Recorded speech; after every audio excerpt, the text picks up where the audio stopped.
Tonight when Boise State defeats Oregon 19-8, unfortunately the final score won't be the headlines in the morning papers. What will be is an unfortunate incident involving LaGarette Blount, the starting tailback of Oregon.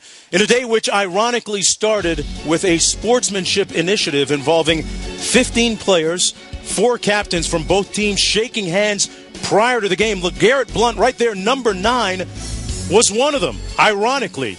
Why do we say ironically? Because this was the scene at the end of the game when Byron Hout came out, said something to Blount, and then Blount just nailed him with a right hand. Bob Davey, you're a head coach. What would you do with LaGarette Blount at this point? Well, this was his behavior after. It's obvious that the Boise State player went up, touched him, and said something. But based on how LaGarette Blount handled that situation, as I stand here right now, he's suspended from my football team indefinitely until he can prove he can handle his emotions.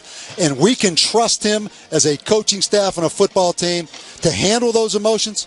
He is not on this football team. I understand somebody said it first. I understand he may have been provoked. But the way he reacted to that situation, he's suspended from my football team immediately. LaGarette Blount, a player that has had to deal with adversity, personal adversity recently, was actually kicked out of a practice, one of the first practices of the summer, by his head coach, Chip Kelly. Is there anything that he can do in the immediate future to even warrant some step in the right direction to get back in the coach's good books and the team's? Well, you have to put him in that kind of situation again to see how he reacts. Talk is cheap. Okay. It's about actions right now. But how about the first night for Chip Kelly as a new head football coach? His debut, inauspicious to say the least. His team losing 19-8, and now he has to deal with potential